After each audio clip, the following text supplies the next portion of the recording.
안녕하세요. 저는 현재 딸아이와 함께 살고 있는 50대 후반 여자입니다.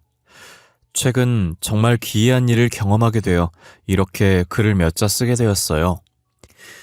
여러분들은 평소에 미신이나 사주 같은 것에 대해 어떻게 생각하시나요?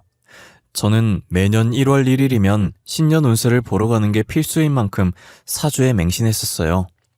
아마 지금 제 사연을 듣는 분들 중에서도 저처럼 매년 사주를 보러 다니는 사람들이 분명히 있을 거라고 생각해요. 어느 정도 맹신을 하냐에 따라 다르겠지만 저는 무당이 하는 말은 무조건 지키려고 해요. 물론 그런 저의 모습을 저희 딸은 이해를 해주지 않지만요. 엄마, 또 신년 운세 보러 가? 엄마도 대단하다. 어떻게 1월 1일만 되면 운세를 보러 가지? 한 해 정도는 빠질 법도 한데 말이야. 도대체 사주에 갖다 바치는 돈이 얼마야? 조용히 해, 이 기집애야. 너도 매사에 조심하라고. 내가 하지 말라는 건 하지 말고, 알았어? 오늘 또 무당한테 뭘 듣고 나한테 잔소리 하시려나? 아직 잔소리 듣지도 않았는데, 벌써 피곤해. 제발 좋은 말만 듣고 와. 안 좋은 말은 듣지 말고. 괜히 안 좋은 말 듣고 나한테 잔소리 하지 마. 안 좋은 일 있을 예정이면 미리 알아놔야 피할 거 아니야. 좋은 말만 들을 거면 거길 왜 가니? 너는 잔말 말고 엄마 갔다 올 테니까 집 청소나 하고 있어. 제가 처음부터 이렇게 사주에 맹신한 건 아니었어요. 저도 한땐 저희 딸처럼 사주 같은 걸 왜 믿냐고 생각했던 적이 정말 많았어요. 하지만 제가 이렇게 맹신할 정도로 사주를 믿게 된 데에는 다 그럴 만한 이유가 있었어요. 제가 태어나서 처음으로 사주를 본 건 저희 딸을 임신한 지 얼마 안 됐을 때였어요. 당시 제 친구 중에 지금의 저처럼 사주에 맹신하던 애가 한 명 있었거든요. 그 친구가 한날은 저더러 사주 보는데 같이 따라가 달라고 부탁을 하는 거예요. 정이야, 나 신년맞이 사주 보러 가는데 한 번만 같이 가주면 안 돼? 무당한테 사주 보러 가는 건 처음이라 무섭단 말이야. 무슨 소리를 들을지도 모르고. 싫어. 나도 무당 무서워. 그거 잘못 보면 귀신 붙어서 나온다던데. 그리고 나 지금 임신한 몸이잖아. 좋은 것만 봐도 모자랄 판에 나더러 그런 곳에 같이 가달라고? 그럼 너는 사주 안 보고 옆에만 있어주면 되잖아. 제발. 내가 부탁할 사람이 너밖에 없어서 그래. 그 사람 용하다고 해서 꼭 가보고 싶단 말이야. 내가 끝나면 밥 살게, 응? 저는 사주를 볼 생각이 전혀 없었는데 친구가 하도 조르는 통에 어쩔 수 없이 같이 가줬었어요. 가보신 분들은 아시겠지만 무당집은 앉아있는 무당도 무섭지만 들어가면 분위기부터가 되게 무섭잖아요. 길거리에서 흔히 볼 수 있는 사주 보는 집이나 타로 보는 집과는 완전히 다른 분위기였어요. 분위기부터 압도되어 제가 사주를 보러 온 것도 아닌데 괜히 긴장이 되더라고요. 가만히 친구 옆에서 무당이 친구에게 하는 얘기를 들으며 마른 침만 삼키고 있었어요. 그런데 무당이 친구에게 계속 안 좋을 말만 하더니 갑자기 저를 쳐다보는 거예요. 저는 침 넘기는 소리가 너무 크게 난 건가 싶어서 숨까지 참고 있었어요. 무당은 그런 저를 보고 콧방귀를 뀌더니 제게 시선을 거두며 말을 하더라고요. 애기가 복덩이네. 전생에 덕을 많이 쌓은 애야. 근데 고집이 좀 있겠어. 크면서 엄마 말 더럽게 안 듣겠다. 딸 똥꼬지 때문에 고생 좀 하겠어? 네? 제가 임신한 건 어떻게 하셨어요? 저 임신했다고 말 안 한 것 같은데. 그쪽 어깨에 애기신 붙어 있어. 애기 태어나면 애기신이 그애 보살펴 줄 거야. 전생에 덕을 많이 쌓았거든. 근데 신도 못 꺾는 똥꼬집이 그 애한테 있어. 신도 피곤해야겠네. 갑자기 무당은 제가 임신했다고 말한 적도 없던 제 아이에 대해서 읊기 시작했어요. 저는 임신 초기여서 제가 먼저 말하지 않으면 임신한지 아무도 모르거든요. 그런데 그날 처음 본 무당이 제가 임신한 걸 한 번에 알아차리고 아이에 대해 말하는 게 너무 놀랐어요. 저는 놀라서 아무 말도 하지 못한 채 무당만 쳐다보면서 무당이 하는 말만 듣고 있었어요. 애가 복덩이야. 이렇게 보니 애가 전생에 덕을 많이 쌓은 게 아니라 그쪽이 덕을 많이 쌓았나 보네. 그러니까 이런 복덩이가 그쪽한테 굴러 들어왔지. 애기 태어나면 팔자가 피겠어. 9개월만 더 고생해. 애기가 태어나면 팔자가 핀다고요? 저희 가정 형편이 어떤지도 다 보이나요? 당신 꼴을 봐. 잘 사는 사람으로 보이진 않잖아. 애기 태어나면 돈이 차고 넘칠 만큼 생길 거야. 그러니까 조금만 더 견뎌봐. 9개월 뒤엔 떵떵거리면서 살 수 있겠어. 대신 남편 명줄이 좀 짧다? 남편 명줄이 짧다고요? 아닌데. 남편 말론 예전에 무당한테 전문 적이 있었는데 자기 명줄 길다고 벽에 똥칠할 때까지 살겠다고 했댔어요. 누가 그러디? 그 말 한 사람한테 가서 복채받은 거 도로 토해내라고 해. 2배로 토해내라고 해. 하나를 얻으면 하나를 잃는다는 말 알지? 그쪽은 아이를 얻는 대신 남편을 잃을 운명이야. 그럼 제가 이 아이를 낳으면 평생 과부로 산다는 얘기인가요? 그렇지. 근데 그게 애 탓은 아니니까 괜히 애 잘못이라고 생각해서 이상한 생각하지 말고. 그 애 놓치면 그쪽이 손해다? 그냥 원래 남편 명줄이 짧게 태어난 거야. 그러니 애 탓은 하지 마. 저는 당시엔 그 무당이 순 엉터리라고 생각했었어요. 매년 건강검진을 해도 깨끗하게 아무 이상이 없던 남편이었는데 명줄이 짧다니요. 당신은 사고사가 생길 수도 있다는 생각을 하지 않았고 건강하면 다 오래 살 줄 알았어요. 그래서 무당의 말을 믿고 싶지 않았고 믿을 가치도 없다고 생각했어요. 저는 자기 인생은 자기가 개척해 나가는 거라고 저 나름대로의 철학이 있었거든요. 그런데 남편의 명줄이 짧다는 말에 너무 기분이 나빠서 여기 순 엉터리라면서 친구한테 가자고 팔을 잡아 당기면서 나왔어요. 그 무당이 제가 임신한 것도 맞추고 가정 형편이 어렵다는 것도 맞춘 게 더 기분이 나빴어요. 혹여나 저희 남편의 명줄이 짧다는 말도 사실일까 봐요. 그때 저희가 결혼식도 못했을 정도로 가정 형편이 어려웠었는데요. 형편이 나아지면 결혼식을 올리려고 혼인신고만 하고 살았었어요. 저희 2사람도 겨우 먹고 살 만큼 찢어지게 가난했었거든요. 그런데 무당 말처럼 저희 딸이 태어나자마자 남편의 사업이 대박난 거예요. 여보, 우리 이제 고생 끝났어. 더 이상 이런 집 안 살아도 돼. 추운 곳에서 안 떨어도 된다고. 우리도 이제 집이 생기는 거야. 그게 무슨 말이야? 우리가 집이 생기다니. 내가 알아듣게 쉽게 말해봐봐. 내가 당신 몰래 부모님 사망보험금으로 사업을 하나 시작했는데 그게 대박이 났어. 지금 여기저기서 투자하겠다고 난리도 아니야. 이제 이 단칸방 생활도 오늘부로 끝이라고.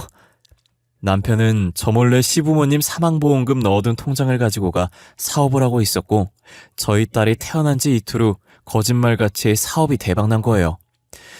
저는 엄청 기뻐하다가 갑자기 그 무당이 생각이 나서 사색이 되었어요. 그렇다는 것은 정말 저희 남편의 명줄이 짧을 수도 있다는 것이잖아요. 저는 이게 우연의 일치인지 진짜 무당의 말대로 된 것인지 확인하고 싶어서 다시 찾아간 적이 있었어요. 이번엔 남편이랑 같이 갔었는데 저를 보자마자 다시 올 줄 알았다는 듯 기분 나쁘게 살짝 웃더라고요. 얼굴이 저번보다 많이 좋아졌네. 그때는 나한테 순 엉터리라고 하더니 왜 다시 찾아왔대? 그나저나 애기는 같이 안 왔어? 덕 많이 쌓은 용안 한번 보려고 했는데. 오늘은 딸 말고 저희 남편이요. 저번에 그러셨잖아요. 저희 남편 명줄 짧다고. 그거 진짜예요? 얼마나 짧은 건데요? 명줄 길게 할 수 있는 방법은 없는 거예요? 뭐야? 내 명줄 짧다고 그랬어? 아닌데. 재작년에 다른 무당한테 가서 점 봤을 땐 분명히 나한테 명줄 길다고 그랬는데. 도대체 어디서 보고 온 거야? 복채 도로 달라고 해. 2배로. 아니다. 2배도 적다. 3배로. 돈에 눈 멀어서 사람 목숨 가지고 장난질하는 거 아니라고도 전해주고. 아니, 그래서 진짜 제 명줄이 짧은 거예요? 저 이제야 사업이 잘 되기 시작했고 딸아이도 태어난 지 얼마 안 됐어요. 이대로 죽을 순 없어요. 남편은 자신의 명줄이 짧다는 말에 무당에게 빌다시피 했어요. 저도 남편 따라 울상을 지으며 무당을 쳐다보고 있었어요. 무당은 그런 남편을 보고 혀를 차면서 고개를 좌우로 흔들더라고요. 전생에 무슨 죄를 얼마나 지었길래 신이 목숨을 가지고 장난을 칠까. 향후 5년간은 여행 같은 거 가지 말어. 신이 그쪽 즐거워하는 모습 못 보시겠다네. 아니, 그게 무슨... 신이 제가 즐거워하는 걸 못 보신다고요? 목숨 가지고 장난친다는 말은 또 뭐고요? 내가 볼 땐 앞으로 계속 이런 식으로 그쪽 죽을 때까지 장난치실 것 같네. 딸이랑 와이프는 사주가 좋은데 이 사람은 어찌 이럴까. 이러기도 쉽지 않을 텐데. 무당이 말을 하면 할수록 남편의 얼굴이 점점 사색이 되어 가기 시작했어요. 신이 자신의 목숨을 가지고 장난치고 있다는데 어느 누가 겁을 안 먹겠어요. 남편은 충격이 심해서 점집을 나오면서도 다리에 힘이 풀려 휘청거리고 있었어요. 저희가 사업에 성공하면서 돈도 생기고 시간적인 여유도 생겼었거든요. 그래서 원래 미뤘던 신혼여행을 가기로 했었는데 저 말을 들으니 못 가겠는 거예요. 결국 저희는 모든 여행 일정을 다 취소하고 남편은 회사 일에만 열중하기로 했어요. 하지만 저희가 회사 성장시키고 딸 키우며 바쁘게 살다 보니 무당의 말이 잊혀져 가기 시작하더라고요. 딸이 5살 되던 해, 즉 무당에게 여행 가지 말라는 말을 들은 지 4년이 되었을 때 저희는 5년 동안 여행을 가지 말라던 무당의 말을 까맣게 잊고 그동안 못 가고 미뤘었던 신혼여행을 뒤늦게 가기로 했어요. 여보, 이제 우리 딸도 어느 정도 컸으니까 전에 못 갔던 신혼여행 가야지. 승희는 장모님께 맡기고 둘이서 놀러 가자. 어때? 너무 좋지. 우리 여행 가는 거 결혼하고 처음 아닌가? 그래도 멀리는 가지 말자. 혹시나 딸한테 무슨 일 생기면 빨리 집으로 와야지. 그래야지. 나도 회사에 갑자기 일 생기면 가야 하니까. 그래서 내가 동해바다로 경치 좋은 곳 봐뒀어. 우리 여행 가면 진짜 신나게 놀자. 사진도 많이 찍고 맛있는 것도 많이 먹으면서 말이야. 그렇게 저희는 동해바다 쪽으로 뒤늦은 신혼여행을 떠났어요. 그날따라 날씨도 되게 좋았고 화장도 되게 잘 돼서 기분이 굉장히 기분 좋았어요. 남편 차를 타고 가면서 혹시나 남편이 졸릴까봐 노래를 크게 틀어놓고 신나게 노래를 흥얼거리고 있었는데 반대편 차선에서 오고 있던 차가 이상하게 계속 휘청거리는 거예요. 저희는 운전을 무슨 저 따위로 하냐고 화내고 있었어요. 여보, 저 차 뭐야? 왜 저렇게 휘청거리면서 오는 거야? 그러니까 운전을 왜 저 따위로 하고 있는 거야? 괜히 사람 불안하게 시리. 설마 음주운전 아냐? 아니면 졸음운전이라던가. 저러다 사고 생기면 어떡해? 여보, 나 무서워. 느낌이 좋지 않아. 제가 느낌이 좋지 않다고 말하자마자 갑자기 휘청이던 차가 저희 차 쪽으로 돌진하더라고요. 그렇게 둘이서 처음으로 여행을 가던 날 사고를 당하게 되었고 남편은 그 자리에서 세상을 떠났어요. 보통 운전자는 사고 날 때 살고 싶어서 자신 쪽으로 운전대를 트는데 남편은 저를 살리겠다고 운전대를 제 쪽으로 틀었고 그로 인해 남편이 모든 충격을 다 흡수해서 저는 살 수 있었어요. 사고 당시 제가 의식을 잃어갈 때 불현듯 무당의 목소리가 제 귓가에 들리는 듯 했는데요. 저는 그때부터 사주라는 게 존재하는구나, 신이라는 게 있구나 싶은 생각에 사주를 맹신하게 됐어요. 그래서 매년 1월 1일이나 중요한 일이 있을 때마다 무당을 찾아가곤 했어요. 저는 남편이 세상을 떠난 뒤 회사를 비싼 값에 팔아넘기고 건물을 하나 사서 세를 받아먹으면서 딸도 키우고 여지껏 살고 있었어요. 딸이 벌써 성인이 되었고 결혼을 하겠다며 남자를 데리고 온 거예요. 저는 어김없이 남자와 딸의 사주를 보기 위해서 생년월일을 받았어요. 자네는 사주 같은 걸 믿나? 내가 자네의 생년월일을 받은 건 자네가 우리 딸과 잘 맞는지 확인해보려고 받는 거야. 맹신하는 건 아니지만 어느 정도는 믿는 편입니다. 좋은 점만 골라서 듣긴 하지만요. 저는 사주보다는 가끔 타로를 보러 다녀요. 사주는 너무 무거운 느낌이 들었어요. 그럼 내가 사주를 보는 것에 대해 조금은 이해를 해주겠구나. 나는 미신 같은 건 믿지 않는데 사주는 꽤나 믿는 편이야. 내가 자네랑 딸의 사주를 봐도 되겠나? 그럼요. 상관없어요. 하지만 사주가 안 좋게 나온다고 해도 저는 수경이한테 정말 잘해줄 자신 있습니다, 어머님. 저는 사위에게 양해를 구하고 사주를 보러 갔어요. 딸은 예전에 저처럼 사주, 미신 이런 걸 잘 믿지 않는 편이어서 왜 그런 걸 물어보냐고 쪽팔린다면서 툴툴거렸어요. 쪽팔리게 뭐 하는 거야? 오빠한테 왜 그런 걸 물어보고 그래? 그리고 엄마는 사주 좀 그만 봐. 사주대로 될 거면 사람들 다 사주 보러 다니겠다.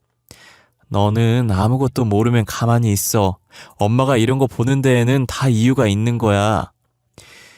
예전에 제가 갔었던 무당은 어디로 갔는지 사고 이후 다시 찾아갔을 때 소리 소문도 없이 다른 곳으로 가고 없었어요. 그래서 친구의 추천으로 최근에 신내림을 받아 신발이 좋다는 애기 선녀를 찾아가 봤는데요. 애기 선녀라는 이름처럼 무당이 저희 딸 또래밖에 안 되어 보일 정도로 어려 보이더라고요. 그런데 저를 보는 눈빛이 예사롭지 않아서 저도 모르게 눈을 피해버렸어요. 저는 조심스럽게 저희 딸과 예비 사위의 생년월일을 적어서 내밀었어요. 애기 선녀는 말없이 사주를 가만히 보더니 대뜸 안 된다고 하시더라고요. 딸은 전생에 쌓은 덕이 많아 신이 딸을 지키고 서 있어. 이번 생에 웬만하면 딸한테 큰 사건 사고는 없을 거야. 대신 딸이 똥꼬집이 있어. 이건 신도 못 막아. 진짜 신이라는 게 존재하는 거예요? 저번에도 저희 딸한테 전생에 쌓은 덕이 많다고 애기 신이 저희 딸 지키고 있다고 하셨었거든요. 똥꼬집 있다는 말도 그대로 하셨고요. 신이 있다고 믿지도 않으면서 여긴 왜 왔대? 사주라는 것도 다 신이 점지해주는 것인데. 딸은 큰일이 닥쳐도 이 애기 신이 어떻게 해서든 막아줄 거야. 그런데 이 남자는... 저희 딸이 이번에 결혼할 남자라고 데리고 왔거든요. 둘의 궁합이 어떻게 되나 궁금해서요. 기왕 결혼하는 거 잘 살면 좋잖아요. 안 돼. 이 둘은 안 돼. 둘이 꼭 결혼시켜야겠어? 그쪽 딸이 위험해지는데도? 절대 이 남자를 사위로 들이지 마. 딸 죽는 꼴 보고 싶으면 결혼시키고. 애기 선녀는 애비 사위의 사주를 보자마자 단호하게 사위로 들이지 말라고 경고했어요. 이유를 물어도 말해주지 않고 만약 이 남자를 사위로 들이면 딸이 위험하다고만 하더라고요. 되게 무서운 표정으로 말하길래 더 이상 묻지도 못하고 점집을 나왔어요. 괜히 그런 소리 듣고 나니까 찝찝한 기분이 들더라고요. 그래서 저는 집에 가자마자 딸한테 애기 선녀한테 들은 얘기를 다 해주었어요. 하지만 딸은 제 말을 귓등으로도 듣질 않는 거예요. 수경아, 내가 방금 너네 궁합을 보고 왔거든? 아니, 무당이 하는 말이 글쎄 너네 결혼하면 너가 위험해진대. 네 남자친구 사주가 안 좋다고 하더라고. 엄마, 제발 그런 것 좀 그만 봐. 진짜 사주라는 게 있으면 사람들이 이렇게 살려고 아등바등 거리겠어? 다들 사주나 보면서 내 팔자가 이렇군 하면서 아무 노력도 안 하고 성공하기만 바라겠다. 내 말 좀 들어. 예전에 너 사주 받은 무당이랑 똑같은 말 하더라니까. 몰라. 나 엄마가 허락 안 해줘도 결혼할 거야. 그렇게 알고 있어. 서로 좋으면 결혼하는 거지. 사주가 뭐 저렇게 중요하다고. 딸은 제 말을 들을 생각도 안 하고 짜증난다는 듯이 대답을 하고 방으로 들어가더라고요. 몇 날 며칠을 딸 붙잡고 이야기를 해보았지만 같은 반응을 보였고 결국 자식 이기는 부모 없다고 저는 딸에게 두 손 두 발 다 들고 결혼을 허락했어요. 저는 혹시 몰라서 딸이 결혼한 후 애기 선녀를 찾아가 딸의 결혼 소식을 전했어요. 애기 선녀는 제 말에 저를 한번 쳐다보더니 그럴 줄 알았다는 듯 고개를 좌우로 흔들더라고요. 내가 그렇게 결혼시키지 말라고 일렀는데 결국 딸을 못 이겼구만. 하긴 신도 못 막는 똥꼬집은 누가 막을 수 있겠어? 도대체 무슨 이유 때문에 결혼시키지 말라고 하셨는지 물어봐도 될까요? 이건 내 영역이 아니라서 내가 말하기도 좀 그렇고 나중에 경찰 통해서 알게 될 거야. 일어나. 내가 직접 가봐야겠어. 딸 신혼집 어딘지 알지? 저는 예비 사위와 딸이 출근하고 없을 때 몰래 애기 선녀를 신혼집에 들였어요. 제가 반찬을 가져다 준다고 비밀번호를 물어본 적이 있어서 손쉽게 집에 들어올 수 있었어요. 애기 선녀는 현관문에 발을 들이자마자 인상을 찡그리더라고요. 이 집 터는 좋은데 기운이 좋지 않아. 아주 고약한 악취가 풍기는 게. 냄새요? 저는 아무 냄새 안 나는데. 그렇게 독해요? 창문 좀 열까요? 그런 악취가 아니야. 아마 그쪽한테는 냄새 안 날 거야. 일단 집에 있는 물건들 좀 전부 꺼내봐. 내가 확인할 게 있으니까. 저는 애기 선녀가 시키는 대로 집안의 물건을 하나둘씩 꺼내기 시작했어요. 제가 물건 꺼내는 걸 가만히 있어서 쳐다보더라고요. 그런데 자신이 찾는 물건이 없는지 집안을 대충 눈으로 훑어보다가 갑자기 안방으로 들어가는 거예요. 순식간에 안방으로 들어가 버려서 저도 물건 꺼내는 걸 멈추고 뒤따라 안방으로 들어갔어요. 그러더니 안방에 딸린 옷방에 들어가서는 걸려있던 옷들을 막 뒤지기 시작하더라고요. 그리고는 딸의 보석함을 손가락으로 가리키면서 저한테 열어보라고 했어요. 저기 저 옷 사이에 있는 보석함 보이지? 저것 좀 열어봐. 남의 물건인데 내가 막 만질 순 없으니까 그쪽이 열어봐. 이거 딸이 사위한테 결혼 반지로 받은 반지인데 무슨 문제 있어요? 그 반지 갖다 버려. 안 그러면 그쪽 딸 진짜 위험해지니까. 어디서 이런 물건을 주워와서 결혼 반지라고 바친 거야? 애기 선녀는 딸의 결혼 반지를 보자마자 단칼에 버리라고 했고 저는 알겠다고 하고 반지를 애기 선녀에게 맡겼어요. 애기 선녀는 제가 건넨 결혼 반지를 보더니 혀를 차면서 신혼집을 나갔어요. 저는 혹시나 딸이 결혼 반지를 찾을까봐 미리 알려줬어요. 수경아, 바쁘니? 일하는데 전화해서 미안한데 네 결혼 반지 말이야. 무당에 안 좋은 기운 느껴진다고 해서 버렸거든? 혹시나 찾을까봐 미리 말해주려고. 아, 엄마! 결혼 반지를 왜 버려? 다른 반지도 아니고 결혼 반지를... 당장 다시 찾아와. 그놈의 무당인지 뭔지도 그만 찾아가고 반지 찾을 때까지 내 얼굴 볼 생각 하지 마. 저희는 결혼 반지 때문에 대판 싸우고 사이가 서먹서먹해졌어요. 하루에 한 번씩 전화해서 안부 인사는 했었는데 서로 전화도 안 할 정도로 사이가 멀어졌어요. 그러다 며칠 뒤 오랜만에 딸한테 연락이 온 거예요. 엄마, 어떡해? 우리 신랑 방금 경찰한테 잡혀갔어. 상습범이라고 하면서 데리고 갔는데 지금 이게 뭐가 뭔지 잘 모르겠어. 엄마, 경찰서로 올 수 있어? 엄마가 바로 갈게. 먼저 경찰서 가 있어. 금방 갈 테니까. 저는 딸의 말에 너무 놀라서 옷도 제대로 입지도 않고 신발도 대충 슬리퍼를 신고 경찰서로 향했어요. 딸은 무서운지 들어가지도 못하고 경찰서 앞에서 발을 동동 굴리며 저를 기다리고 있더라고요. 떨고 있는 딸의 손을 잡고 심호흡을 한 번 한 뒤에 경찰서 안으로 발을 들였어요. 사위는 경찰 앞에 앉아서 진술을 하고 있었고 피해자로 보이는 사람들이 사위 옆에 서서 삿대질을 하며 소리를 지르고 있었어요. 지나가던 경찰을 붙잡고 물으니 사위가 절도범이라는 거예요. 저기 형사님, 저기 있는 사람이 저희 사위인데 저희 사위가 왜 여기에 잡혀온 건가요? 아, 저 녀석이요? 저희가 몇 달이나 쫓고 있던 상습 절도범이에요. 저희가 저 녀석 잡는다고 얼마나 골머리 썩었는지. 알고 보니 사위는 시골에서 빈 전원주택 위주로 절도를 하고 다니는 상습 절도범이었고 딸에게 결혼 반지로 줬던 그 반지도 다른 집 거 훔쳐다가 준 것이었어요. 저는 애기 선녀가 분명 딸과 사위를 결혼시키지 말라고 신신당부했었는데 제가 더 강하게 뜯어말리지 못한 게 너무 후회가 됐어요. 저는 애기 선녀를 다시 찾아갔고 애기 선녀는 저를 힐끔 보더니 앉으라고 하더라고요. 마치 다 알고 있다는 듯이 일이 터졌냐고 물어보는 거예요. 얼굴 보니 일이 터졌구만. 그래, 그쪽 사위가 어떤 사람이던. 상습 절도범이더라고요. 그때 선녀님께서 가져가신 반지도 다른 집에서 훔친 반지였어요. 아니, 어떻게 훔친 반지를 결혼 반지라고 줄 수 있는 거죠? 그 반지 그쪽 딸이 들고 있었으면 딸도 같이 피해봤을 수도 있었어. 내가 반지 가지고 간 덕분에 딸한테까지는 큰 피해가 가지 않았던 거지. 도대체 그 반지가 뭐예요? 누구 반지길래 그러신 거예요? 반지 원래 주인이 죽었어. 그 반지가 있던 집이 사고 사러 가족 전원이 죽었거든. 아주 원한이 많이 깃들린 반지인 거지. 그쪽 사위가 그 반지를 훔쳐와서 딸한테 준 거야.